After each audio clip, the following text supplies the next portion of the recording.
গ্রহণযোগ্যতা পাওয়ার জন্য এরকম মেলাটা হওয়া জরুরি।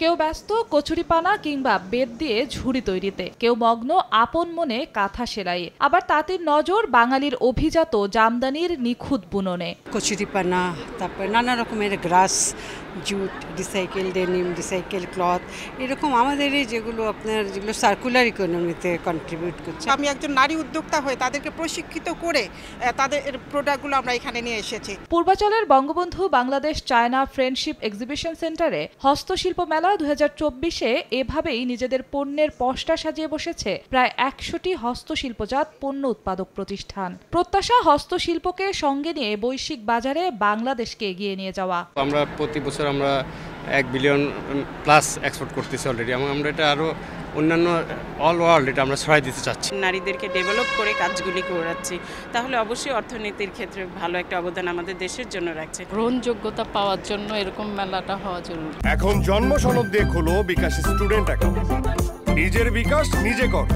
হস্তশিল্পের মাধ্যমে অর্থনৈতিকভাবে নারীকে আত্মনির্ভরশীল করতে চান উদ্যোক্তারা, তবে তাদের দাবি রফতানি বাজারে পৌঁছাতে সরকারি সহযোগিতার। একটা কাঁথার মূল্য 7,000 কুরিয়া করতে নিচ্ছে 8,000, তখন কি সেটার পড়বে? এটাই ভর্তুকি দিতে হবে সরকারকে। মঙ্গলবার হস্তশিল্প মেলা উদ্বোধন করে বাণিজ্য সচিব জানান, এলডিসি গ্রাজুয়েশনের পর রফতানি বাজারের চ্যালেঞ্জ মোকাবিলায় হস্তশিল্প হতে পারে বড় হাতিয়ার। আমাদের এখন অন এভারেজ প্রায় $55 বিলিয়ন একটা রপ্তানি মার্কেট আমরা প্রেডিক্ট করছি, কিন্তু আমরা চাই যে এটা $1 ট্রিলিয়ন নিয়ে যাওয়া।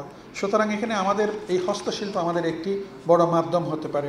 সম্ভাবনাময় এই শিল্পের উদ্যোক্তাদের বিশ্ববাজারে পৌঁছে দিতে সরকারের সঙ্গে একযোগে কাজ করার প্রত্যাশা জানান এফবিসিসিআই এর সিনিয়র সহসভাপতি। সরকারের যে নীতিমালা, আমরা এফবিসিসিআই একসাথে আপনাদের সাথে কাজ করব এই হস্তশিল্পকে এগিয়ে নিয়ে যাওয়ার জন্য। 5 দিনব্যাপী হস্তশিল্প মেলা শেষ হবে আগামী 29 জুন।